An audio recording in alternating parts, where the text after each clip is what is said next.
school us for a few minutes or a few seconds, just to ground us with the knowledge that there has been history before, and that we Gen Z are not the first to do this.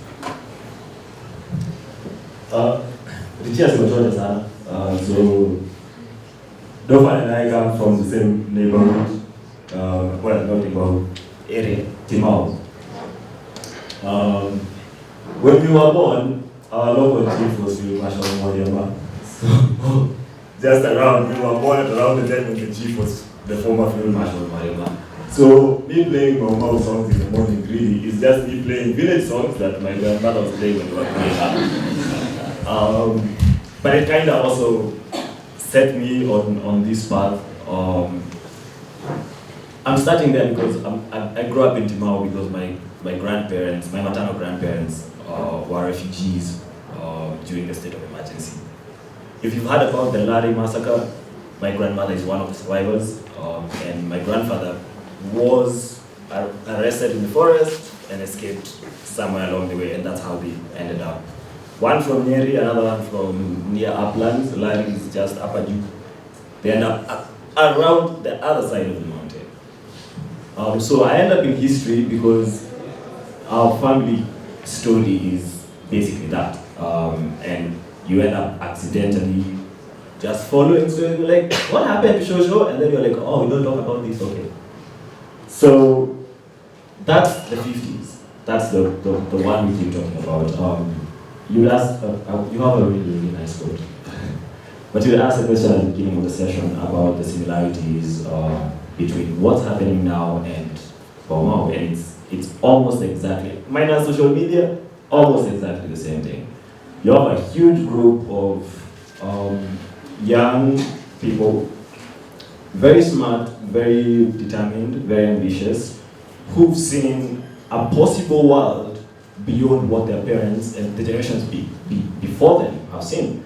So you have in the 50s a generation that has just come into it, and they came into it in the 40s. A huge chunk of the people who then went into the forest, the Kenyan Land and Freedom Army, the Kikuyu ones were an age group that used to call themselves Anake Afote, the young men of 1940, and they were all initiated around that time.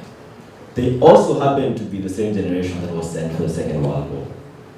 So you have Stanley Matenge was in the Second World War. Like a lot of the people who were doing the initial organizing were in the Second World War. They go out there, they're fighting in Burma, they're fighting in Ceylon, they're fighting in they're fighting Italians up north. And they come back. You've grown up in the 40s, that's at the middle of the colony. You're 40 years into a colony, the settlers are comfortable. So you've grown up knowing white people are God, like nothing can touch them. Then in the trenches in the Second World War with the same white people, they're shitting themselves, and when they get shot, they die just like you. So they came back, and the ones from Meru sang a song, and has these lines, we looked through the window of the world, and we saw that the white person is not God. And they came home, and went to the Jabba bases, and they were like, mnajua wanaweza kufa. Right? And then they came back, they could build guns, they could organize, they could like all that, the field marshals and the majors and the generals, it's a British military system, right? So you have that, so that's what I meant by a generation that can see, so they could see that their parents couldn't, right? They're all young, they're all very well skilled, like we are in technology that a lot of the older generations are not, are determined to achieve something that they all grew up being told. So all these were kids from the 20s that were told, when we were young, these white people came and killed everyone apart from us. So we learned to chill, you chill, one day we'll get the land back, right? But when the state of emergency happens, is because that's Operation Jock Scott had just happened, they arrested the Kenyatas, the Kapekuria 6, that entire thing, right?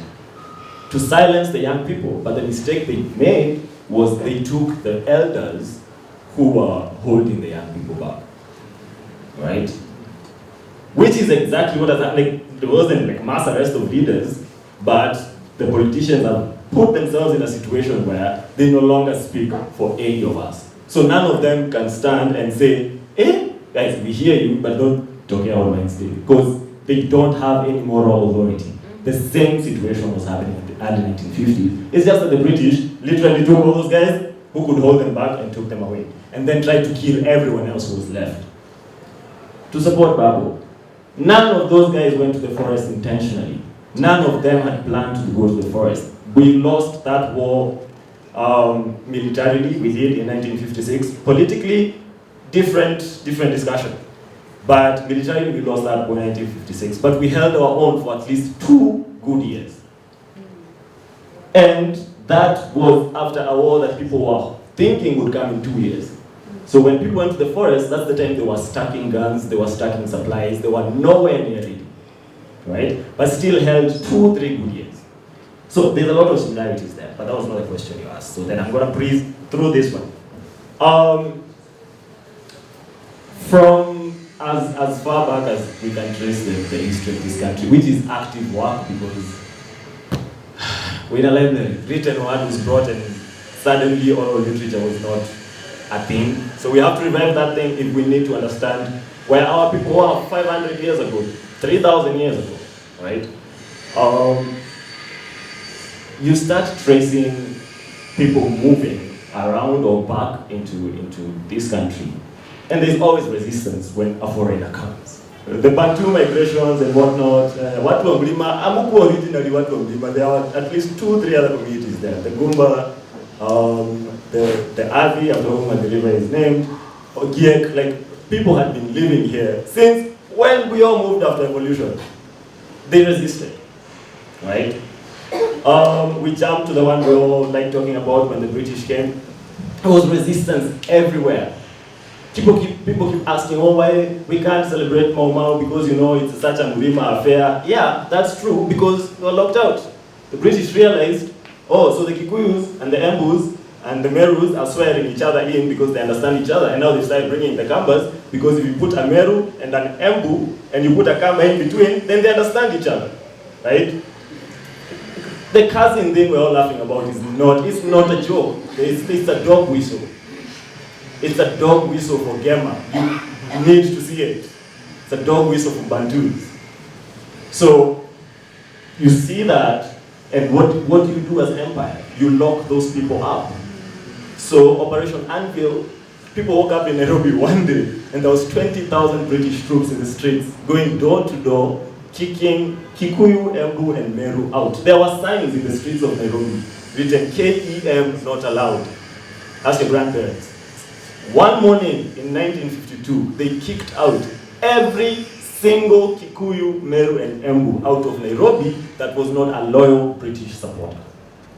Those are the guys who were taken back home. Some of them were like second, third generation Nairobi citizens.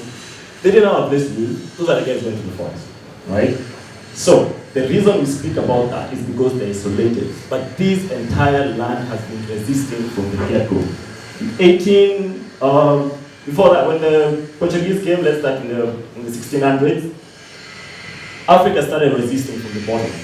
So by the time Vasco da Gama was getting to Mozambique, because the entire area was connected, the Swahili seas into the Somali coast, all the way up to Egypt, and then the British, the Arab Peninsula, all the way to China. That entire triangle has always had relations. So when Vasco da Gama was at Kilwa Kisiwani, and he started bombing them. So they started sending messages to the other Swahili cities up the coast. By the time he got to Mombasa, which was Mvita then, a very obvious name for the reasons, Mombasa did not allow Vasco da Gama in, because they'd already received messages about what he was doing. So he bombed them at a distance, and that's why that goddamn pillar is all the way up in Malindi. Okay? That's the 1600s. When the Portuguese eventually built Fort Jesus, it's people from the coast, the Kenyan coast, who sent emissaries to Oman and said, hey, it's Ngori, but you guys, you've been our friends for a while. Can you come kick these guys out? That's how the Omanis came, kicked out the Portuguese, and then ruled the coast for a while. Right? And that's how we were like, okay, Libya and then and then fast forward, the British land, 1895, the War of Lumboka, the Bukusu kicked the British ass so bad, they took a year break to collect troops from Sudan and Uganda and whatever and come back. And Lumboka, I believe it's near Bungoma, were prepared. They built forts, Game of Thrones style, and resisted almost to their last man. And when they realized they were going to be defeated, they opened secret gates and started escaping and went to another fort nearby called Chetambe, where they resisted some more. It was a bloody massacre, but 1895, research, the Bukusu held us down. 1904, the Kisii are attacked, a proper massacre. 1908, the British come back, the Kisii say, fuck that, and they resist. There's a guy called Otenyo Nyamantere who tried to spear a British DC called Gus Northcote. Almost killed him, but he became a folk hero for a while. And when the British came for him, the Kisii protected him to the point where they're like, okay, start Tamadizo. And so the British chopped off his head, took it to the world's greatest lost and found, British Museum.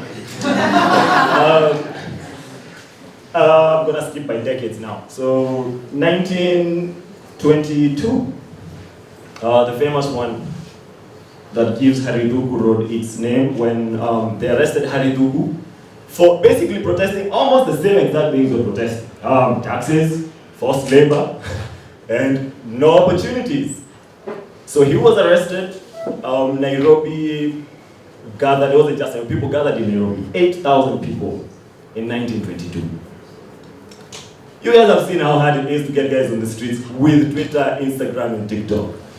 19 goddamn 22, 8,000 people outside what is now Central Police Station. UN wasn't there then, so that was an entire plane.